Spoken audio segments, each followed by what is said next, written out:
Hey everyone, hope you're doing great. In today's video, we'll be having some fun talking plants. We're actually going to be talking about cultivating and propagating Ficus elastica, the rubber plant. It's a beautiful indoor plant, a tropical plant, evergreen, has these big glossy leaves. There's plenty of different varieties to choose from. We had some pretty good monster sized ones growing here in the classroom. And so for us, they were growing so much, they were about to hit the ceiling. So it was time to do some pruning. So I don't like wasting anything if I don't have to. And so when it came to pruning, we actually said, hey, let's just propagate instead. Time to propagate some more plants, make some more. And we love growing plants here. I know I love growing plants, probably just like you. But the one thing I love most too about growing plants is growing more plants from the plants I have. It's one of those activities that's just super fun. And so what we did is we actually cultivated these plants two different ways. So there's a couple here to my left that we did using air layering. And so that's a technique where you're actually propagating the plant while it's still attached to the basically taking a branch off of your mother plant, getting it to form roots, and then snipping that away and removing it. I'll definitely have to make a video detailing this. It's pretty cool. It's really easy to do. We did a bit of practicing in here with these. We've done it with some other plants in here with actually a lot of ficus. Actually, we did it with the Ficus lyrata. Our fiddle leaf fig. We've done it with our weeping fig, the Ficus benjamina. Those have been air layered really nicely. I actually have some of those right behind me as well. So air layering is just a wonderful way to cultivate your plants, especially if you want to take a nice mature branch. It's really easy to do, so we'll definitely have to follow up with the video on that. But we also did it a little more traditionally, where we actually took a top cut. We're able to cultivate it and propagate it in some growing media. And so in today's video, we're going to talk about how we did this. I'll show you close-ups of this, and it's time to repot this actually into the soil if we have some roots. So let's take a look.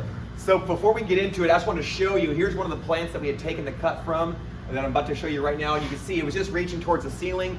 These are really big indoor plants, and if you have them for a while, you'll notice they're easy to take care of, they're really hardy, but they can overgrow their space over time.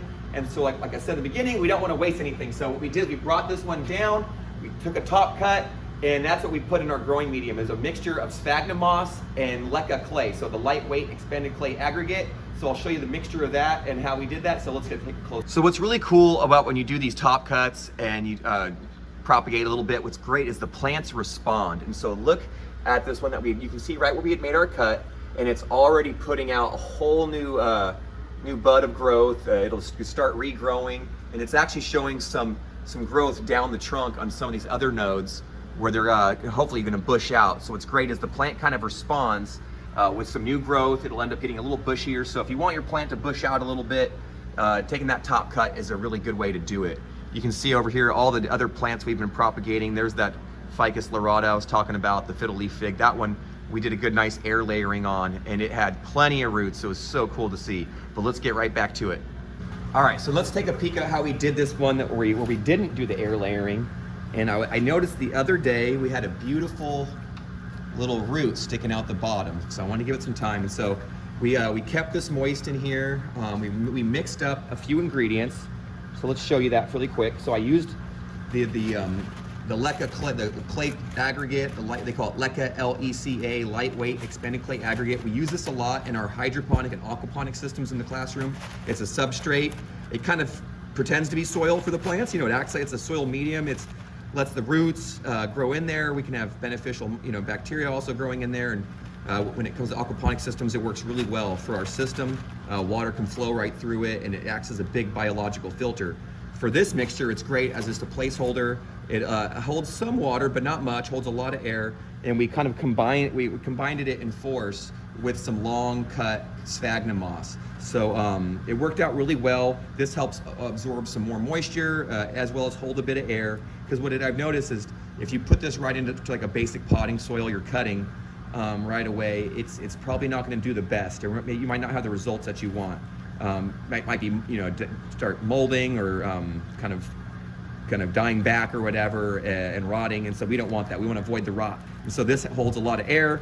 And so let's take a peek. I haven't really fully dug it out, but I'm going to pull it apart so you can kind of see just this mixture here. And it worked out. It's lightly moist. I've been misting it and watering it. I haven't let it sit in water for too long, but it always has access to some moisture. But I've noticed if I did it the other way, it can sometimes get too rotty, too mildewy, too much moisture, not enough air. And so we're hoping that we get some roots. So none yet. Let me pour some of this out. I'm just gonna pull this little baby out of here. Let's see. Oh yeah, let's flip her upside down so you can see some roots right in here. And I'm trying to be very delicate. Normally I probably wouldn't even pulling it away so hard because if you notice, I've already snapped a little root off. Yikes. But there are some roots in here, and so that is encouraging. They're just barely formed. And so, oh, look at that, and I've pulled probably half of them off. You can see right here, we've got a little bit of growth. So I probably could have waited a little longer, so I might just pot it back up, but you know what, you can see a lot of really good root development, even some lateral roots, and some new forming as well. Shoot, I probably ripped off plenty more. That's why normally I wouldn't recommend at this stage doing what I did, but I wanted to demonstrate and kind of show you what's going on. We did dip this after cutting it into some rooting gel.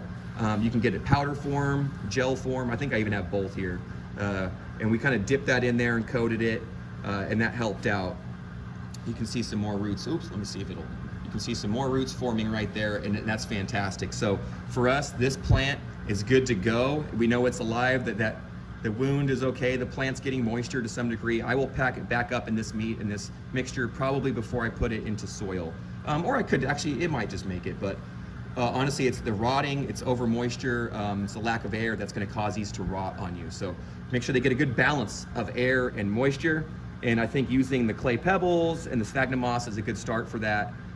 You don't really need to fertilize it necessarily at this point. I'll probably let it get a little bit bigger, then I'll give it a nice mild little starter fertilizer to get those roots going. And then put it in a really nice, well-drained soil mix, an indoor potting mix with a nice container with some drainage as well. And then that will be a beautiful new plant. Now, instead of having just one plant, we have two. Actually, we started with 3 mother plants. Now we have 6 total, so they all made it through.